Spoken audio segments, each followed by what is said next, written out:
Šodien es gribētu jūs iepazīstināt ar bērnu pareizu vannošanu.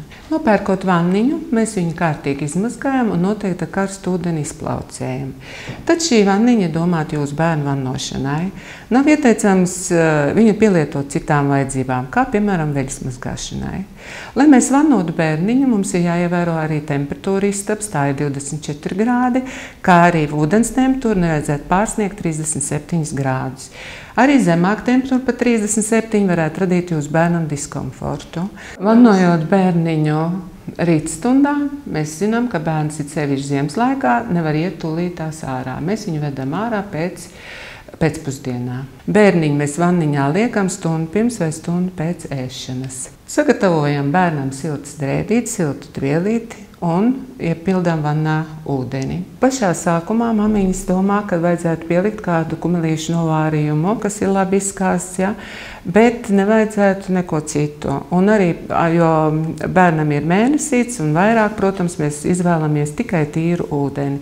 Viss, kas tiek likts pēc tam, ir saskaņots vai no ārstu, vai kāds ir devis šādu nozīmējumu. Ielejot vannā ūdeni, vispirms mēs lejam augsto ūdeni, tad pievienojam karsto un ieliekam šo ūdens termometru. Ūdens termometrā ir labi atzīmēta šī temperatūra, kurā mums bērniņš ir arī jāpeldina. Tie ir 37 grādi. Ieliekot vanniņā šo termometru, mēs varam arī pārbaudīt ūdens temperatūru ar elkonīti pēc mūsu vecmāmiņu metodes, jo tā ir viena no visjūtīgākām mūsu vietām, un mēs šādā veidā pārbaudām, vai tiešām tas ir 37 grādi.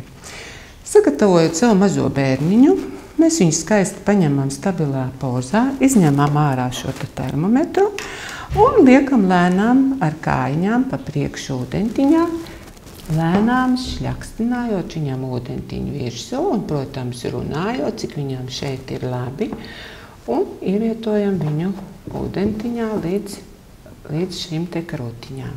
Tad ar mīkstu cimdiņu mēs nelietojam pašlaik mazam bērniņam neko citu, tāpēc, ka viņa krociņas ir tik maigas un tik tuvu piespiedies ķermenītim, ka nemaz viņam nevar ne ar kādām švammītēm izmazgāt. Sākam ar to, ka mēs nospiežam ūdeni, noslaukam sejiņu. Un tad sākam mazgāt matiņas no pierītes prom ar ūdentiņu, kad mēs esam viņu tā izmazgājuši, nospiežam un viegli noslaukam. Ja mums ir domāts mazgāt galviņu ar šampūniņu, tad šis šampūna pilieniņš mums ir šeit trauciņā iespiests, kur mēs paņemam ar diviem pirkstiem un viegli riņķveidu kustībām izmazgājam matiņus.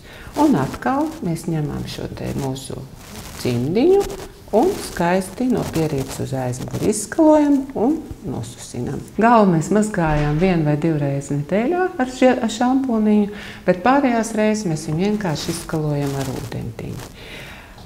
Vannas ilgums mums ir apmēram no 5 minūtu jaundzimušam līdz 10–20, kad bērns jau ir pusgadu vecs. Vannot mēs varam katru dienu, veidojot to kā tādu rituālu pirms naktsmiega, bet vannot var arī, protams, ņemot vērā bērna ādas stāvokļa, ja tā ir sausa, tad mēs mazgājam retāk, bet ne retāk kā 1 reizi nedēļā. Šis ilgums vannas ir saistīts ar bērna termoregulācijas darbību, jo maziņāks, jo viņš ātrāk nosāls, jo lielāks, jo viņam lielāks priekš pa šo vannu, paši pa sevi, pa šo procedūru.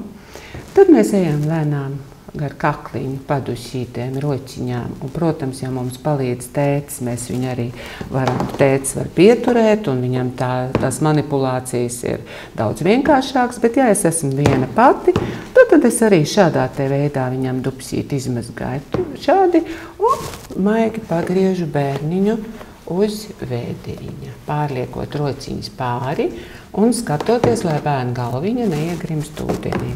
Un nomazgājam skaisti muguriņu. Un šādā te veidā tad arī mēs viņu izceļam laukā un ieliekam siltajos dvieļos.